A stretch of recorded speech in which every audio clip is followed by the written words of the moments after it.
और यहाँ ये भी बात मैं बताना चाहूंगा कि धमाके में जो मस्जिद के इमाम थे साहबजादा नूरुल अमीन, वो भी शहीद हुए हैं।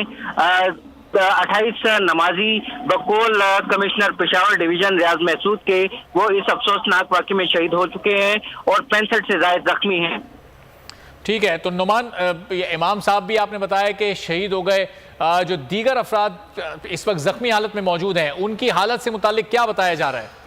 जी बिल्कुल, वक्तन फवक्तन लेडी रेडिंग हॉस्पिटल के तर्जुमान अपडेट्स दे रहे हैं और उनके मुताबिक बाज़ जख्मी ऐसे हैं जिनकी हालत तशवीशनाक है। ताहम कोशिश की जा रही है कि ज्यादा से ज्यादा जख्मियों की जानों को बचाया जा सके। इमरजेंसी नाफिज कर दी गई है, ना सिर्फ लेडी रेडिंग हॉस्पिटल में बल्कि पेशावर के दीगर सरकारी अस्पतालों में भी। और अभी तक जो जख्मी हैं उनको लेडी रेडिंग हॉस्पिटल और दीगर अस्पतालों में मुंतकिल करने का सिलसिला जारी है, क्योंकि मस्जिद मुनहदिम हो गई थी इस धमाके के बाद। और बताया जा रहा है कि मलबे के तले अभी भी कुछ नमाजी दबे हुए हैं जिनको निकालने के लिए हैवी मशीनरी तलब कर ली गई है और उनको निकालने का अमल जो है वो जारी है।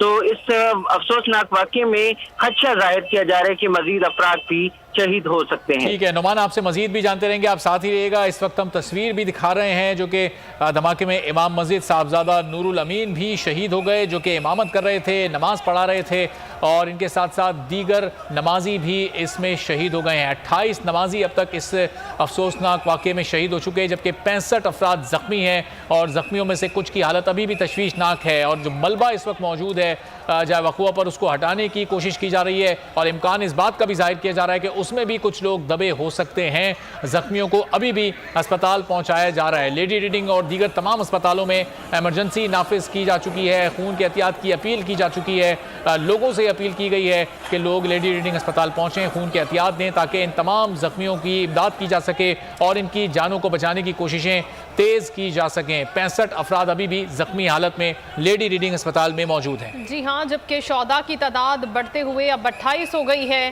पुलिस लाइन की मस्जिद में होने वाले धमाके में शहीद होने वाले लोगों की तादाद अब 28 हो गई है। 65 से ज़ायद नमाजी शदीद ज़ख्मी हालत में हैं, जिनको पेशावर के लेडी रेडिंग अस्पताल में इस वक्त इब्तदाई तिबी इमदाद भी दी जा रही है।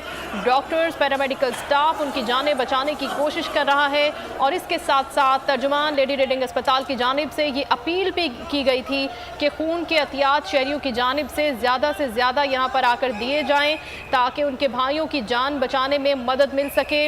और अभी ये भी इत्तला मिली है कि जो इमाम मस्जिद थे वो भी आज के इस धमाके के नतीजे में शहीद हो गए हैं। राना सनाउल्लाह जब गुफ्तगू कर रहे थे तो उनकी जानिब से कहा गया था कि हलाकतों में मज़ीद इजाफे का खदशा है और आज भी दहशत गर्दों की जानिब से हमारी फ्रंट लाइन को निशाना बनाया गया है। पुलिस एहलकार उनका निशाना थे पुलिस लाइन में होने वाले इस धमाके में और उनका ये कहना था कि ये कोई सिक्योरिटी लैप्स नहीं है।